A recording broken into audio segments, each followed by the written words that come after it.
ഭഗവാനിൽ പൂർണ്ണമായിട്ടും ശരണാഗതി പ്രാപിച്ചു കഴിഞ്ഞാൽ നമ്മുടെ എല്ലാവരുടെയും രക്ഷയ്ക്കായിട്ട് ഭഗവാൻ എത്തും എന്ന് പറയുന്ന ഒരു കഥയാണ് കേട്ടോ. ഒരു പക്ഷിയുടെ കഥയാണ്. മഹാഭാരതത്തിലെ കുരുക്ഷേത്ര യുദ്ധഭൂമിയാണ്. അവിടെ നിറയെ വലിയ മരങ്ങൾ, ചെടികൾ, മലകൾ ഒക്കെ നിലനിന്നിരുന്ന ഒരു സ്ഥലമായിരുന്നു. പക്ഷെ ഇപ്പോഴത്തെ അവസ്ഥ യുദ്ധം നടന്നുകൊണ്ടിരിക്കുകയാണ് കേട്ടോ. അവിടെ ഒരു മരത്തിൻ്റെ കൊമ്പിലായിട്ട് ഒരു പക്ഷി വന്നിട്ട് ഒരു കൂടൊരുക്കി. അതിൽ മുട്ടയൊക്കെ ഇട്ടു. കുറച്ച് ദിവസം കഴിഞ്ഞപ്പോൾ 2 മുട്ടയൊക്കെ വിരിഞ്ഞിട്ട് 2 കുഞ്ഞുങ്ങളുണ്ടായി.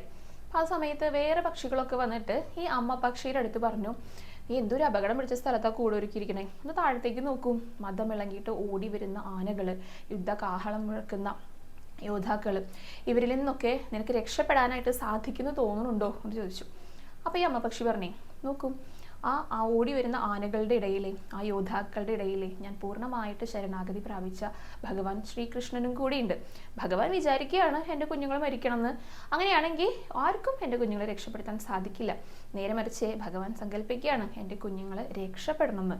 അപ്പോൾ ആർക്കും അവരെ കൊല്ലാനായിട്ടും സാധിക്കില്ല. അത്രമേൽ ഞാൻ ഭഗവാനിൽ ശരണാഗതി പ്രാപിച്ചു കഴിഞ്ഞു. ഇനിയെല്ലാം ഭഗവാന്റെ ഇച്ഛ പോലെ നടക്കട്ടെ എന്ന് പറഞ്ഞിട്ട് ഈ അമ്മ പക്ഷി ഭക്ഷണം തേടിയിട്ട് പറന്നുപോയി.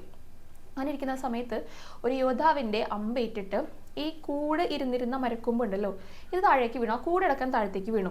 അപ്പോൾ അർജുനൻ ഒരു അസ്ത്രം ചെയ്തു. അതും ദിശ തെറ്റിയിട്ട് ആ ഓടി വരുന്ന ഒരു ആനയുടെ കഴുത്തിൽ വലിയൊരു മണി ഉണ്ടായിരുന്നു.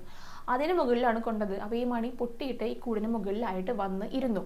യുദ്ധം കഴിയുന്നത് വരെ ഈ കുഞ്ഞുങ്ങൾ ആ മണിക്കടിയിലായിട്ട് സുരക്ഷിതരായിരുന്നു. അങ്ങനെ ആ കുഞ്ഞുങ്ങളെ ഭഗവാൻ രക്ഷിച്ചു. അപ്പോൾ ഈ കഥ കേട്ടിട്ട് പരീക്ഷിത് രാജാവ് ശുഗ മഹർഷിയുടെ അടുത്ത് ചോദിച്ചു, അപ്പോൾ എന്താണ് ഈ യോദ്ധാക്കളെയൊന്നും ഭഗവാൻ രക്ഷിക്കാതിരുന്നത്? അവർക്കൊക്കെ മരണം സംഭവിച്ചല്ലോ എന്ന് ചോദിച്ചു.